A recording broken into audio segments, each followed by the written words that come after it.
Assalamualaikum warahmatullahi wabarakatuh. Perkenalkan saya Syakila Mawada. Pada video kali ini saya akan membahas materi pada halaman 101 dan juga 102, di mana materi yang pertama itu ada kerangka kerja tim dalam manajemen perusahaan, di mana sumber daya manusia dianggap faktor yang paling penting, yaitu kaitan kualitas sumber daya manusia dengan kinerja tim akan ditunjang dengan 3 pilar utama, yaitu ada sikap, pengetahuan, dan juga keterampilan, di mana sikap itu yang berkaitan dengan profil kepribadian individu seperti bekerja keras, ketekunan, ketelitian, kemauan, dan juga termasuk orientasi kerja. Misalnya dapat bekerja cepat atau lambat dan berputar pada proses kerja. Nah, yang kedua itu ada pengetahuan, di mana akan menyangkut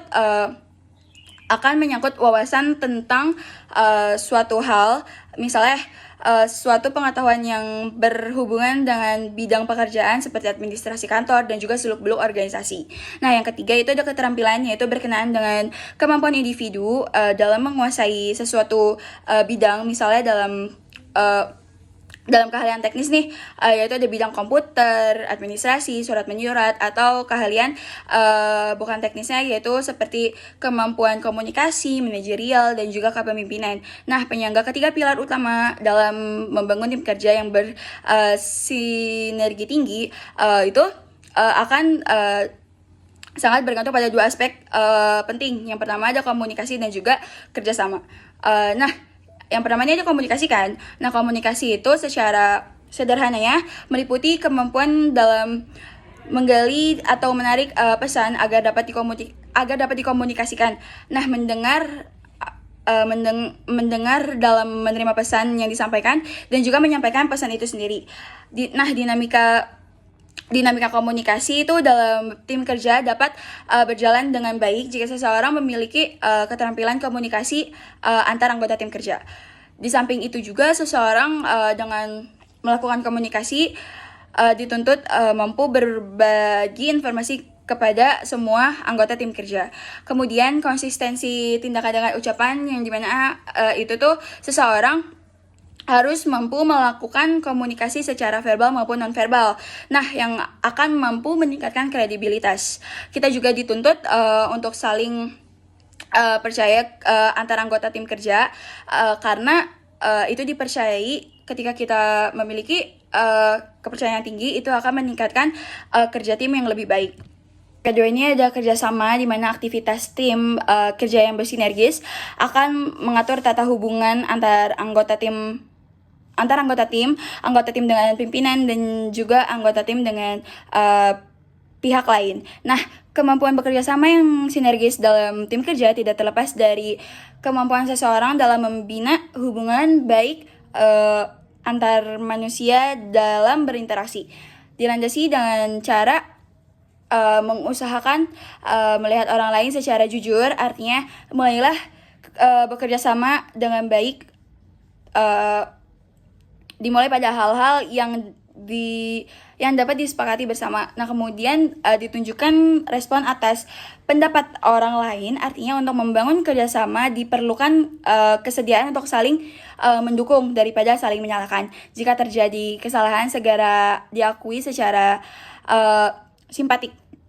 Nah, pada dasarnya nih, kultur di Indonesia ini tuh sangat amat sulit untuk mengakui kesalahan secara terbuka dan juga secara langsung. Hal lain yang perlu diperhatikan adalah memberikan dorongan dan menjadikan kesalahan mudah diperbaiki atau memberikan manfaat dalam membangun keyakinan seseorang.